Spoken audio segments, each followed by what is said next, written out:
নমস্কার বন্ধুরা, আশা করি সবাই ভালো আছেন। ইত্তাপুর সেন্টার থেকে সবাইকে স্বাগত জানাই। আজ আমি একটা পুরনো দিনের রান্নার ভিডিও আপনাদের শেয়ার করছি। সর্ষে ইলিশ ভাতে ভাপা। এটা একটা বহু বছর পুরনো দিনের রান্না, আমার শাশুড়ি মায়ের থেকে শেখা। আমি প্রথমে এখানে সর্ষে নিয়েছি, সর্ষের মধ্যে নুন, হলুদ, কাঁচা লঙ্কা দিয়ে একটু বেটে নিলাম। বেটে আমি একটু টিফিন বক্সে একবারে ঢেলে রাখলাম, যেহেতু সর্ষেটা আমার পুরো লাগবে না, যতটা লাগবে ততটা আমি নেব, বাকিটা আমি ফ্রিজে রেখে দেবো। একটু সর্ষের তেল দিয়ে রাখলাম, এতে ফ্রিজে অনেক দিন রাখা যায়। এটা আমার জেকে সর্ষে নিয়েছি। তো এখানে 6 পিস মাছ নিয়ে নিলাম, পরিমাণ মতন আমি সর্ষে বাটা নিয়ে নিয়েছি। মশলা, ঝাল, তেলটা যার যার নিজের মতন করে নেবেন। নুন হলুদ মাখিয়ে রেখেছিলাম আগেই মাছগুলো, তার আমি সর্ষে বাটা নিয়ে নিলাম আর কাঁচা লঙ্কা ছিঁড়ে দিলাম। আমরা যেহেতু ঝালটা কম খাই, তো ওই জন্য বেশি বেটে দিলাম না, উপরে কাঁচা লঙ্কাটা দিয়ে দিলাম, গন্ধটা হবে আর হালকা হালকা ঝাল হবে। তারপরে পরিমাণ মতো সর্ষে তেল দিলাম। এটা ভালো করে আমি আধ ঘন্টা মেখে রাখবো। আর একটা স্বাদ মতন চিনি দিয়ে দিলাম। একটু দেখলাম নুনটা একটু কম কম হয়েছে, যেহেতু আবার একটু নুন দিয়ে দিলাম, দিয়ে আবার একটু সর্ষে তেল দিয়ে দেবো, দিয়ে এটা মেখে আধ ঘন্টার জন্য রেখে দেবো।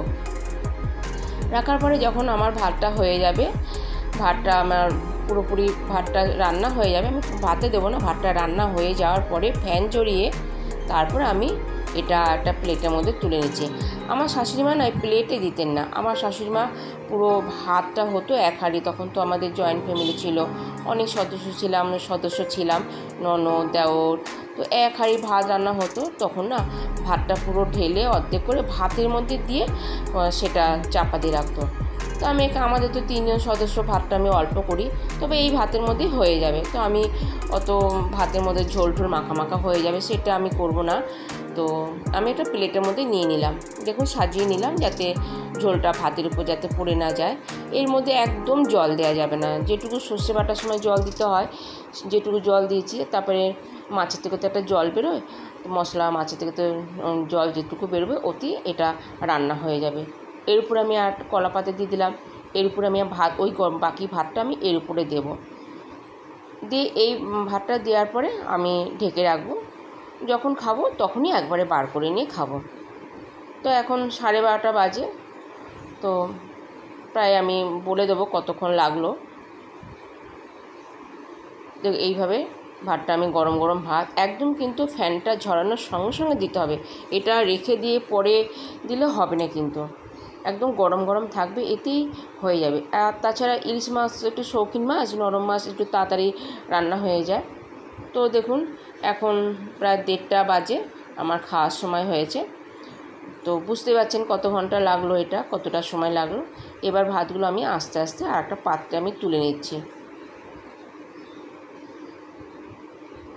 এইভাবে তুলে নিতে হবে বন্ধুরা, অবশ্যই আপনারা এটা বাড়িতে বানিয়ে খেয়ে দেখবেন, আশা করি খুবই ভালো লাগবে। এত সুন্দর ঝাঁঝ হয়, এত স্বাদ হয়, মানে ঝাঁঝে না চোখ দিয়ে জল বেরিয়ে যায়, নাক দিয়ে জল বেরিয়ে যায়, এত ভালো হয় খেতে।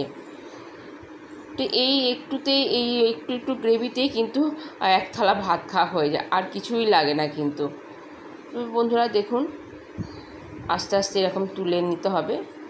এই কম পাতার মধ্যে যে গ্রেভিটা আছে, এটাও ভাত দিয়ে মেখে নিতে পারবেন।